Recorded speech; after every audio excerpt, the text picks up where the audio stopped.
Hello दोस्तों, नमस्ते, राधे राधे। मैं आपकी साधना दुबे, साधना लोकगीत देहाती चैनल पे आप सभी का स्वागत करती हूँ। और इस समय हमारे वीडियो बिल्कुल भी नहीं, हमारे वीडियो पे बिल्कुल भी व्यूज़ नहीं जा रहा है। दोस्तों, आप लोग ऐसा मत कीजिए, अपना प्यार दुलार आशीर्वाद ज़रूर दीजिए अपनी छोटी बहन को। आप लोगों से आशा नहीं, पूरी उम्मीद करती हूँ कि आप लोग हमारे वीडियो को ज़्यादा से ज़्यादा शेयर कीजिए। आइए देर न करते हुए गीत को आगे बढ़ाती हूँ। एक बेटी सुहाग विवाह गीत लेके आई हूँ दोस्तों। जब बेटी की विदाई होने लगती है तो हमारे यहाँ यह गीत गाया जाता है। इस गीत को आप गौन भी बोल सकते हैं, बेटी की विदाई भी बोल सकते हैं। जब बेटी की विदाई होने लगती है तो यह गीत हमारे यहाँ गाया जाता है। आप लोग खूब सुनिए, खूब आशीर्वाद दीजिए। और आपके यहाँ क्या गाया जाता है कमेंट में अपनी राय ज़रूर दीजिएगा। और यह गीत आप लोगों को कैसा लगा वह भी कमेंट में ज़रूर लिखिएगा। बहुत ही दर्द भरा है दोस्तों, माँ बेटी का गीत है। शोभमयी बैठी मम्मी हो कवनी देई, नयन ढूरैयासु। शोभमयी बैठी मम्मी हो कवनी देई, नयन ढूढ़ैयास। के मोरे बेटी कतो पिहै कलेवना, के हो न झारै लंबी केस, के करे हो संग मोरी बेटी खेली है गुड़ोइया, के करे पैते जई सोई। दुआरे घोड़वा चढ़ल आवै दुलहे, कवने राम सुन सासु अरज हमार। माई मोर तोहरे बेटी कतो पिहै कलेवना, भौजी मोर झारै लंबी केस, बहिने के संग हमरे खेली है गुड़ुइया, बहिनी के संग हमरे खेली है गुड़ुइया, हमरे पैते जई है सोई।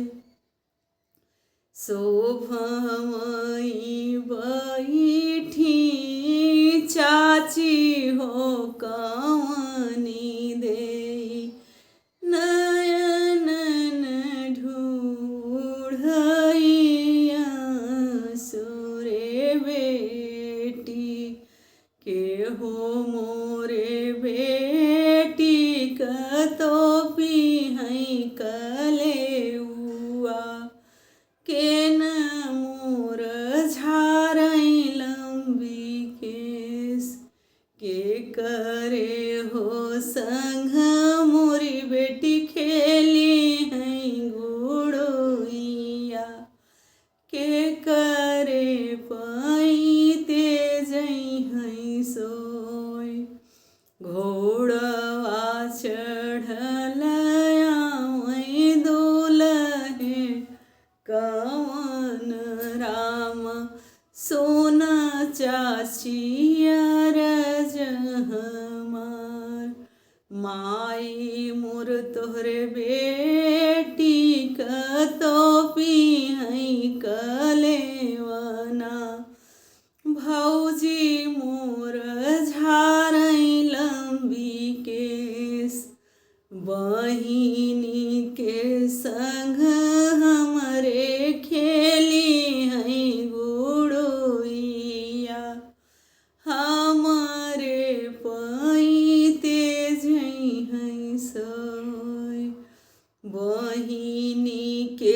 संग हमरे खेली है गुड़िया, हमारे पैते जई है सोय।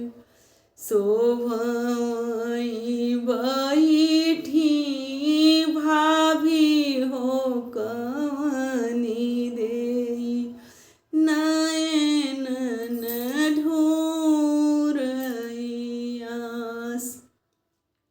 के हो मोरे ननदी के तोपी है कलेवना, के न हो झारई लंबी केस, के करे हो संग ननदी खेली है गुड़िया, के करे पैते जई है सोय।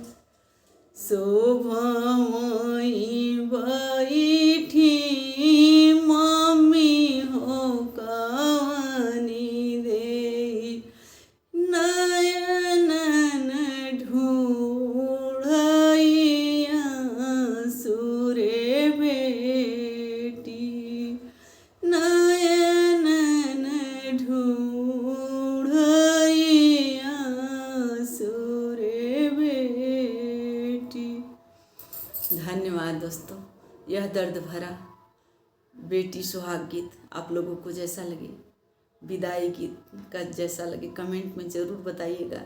यह माँ बेटी का बहुत ही दर्द भरा गीत है दोस्तों, लास्ट तक ज़रूर सुनिएगा, तभी आप लोगों को समझ में आएगा यह गीत।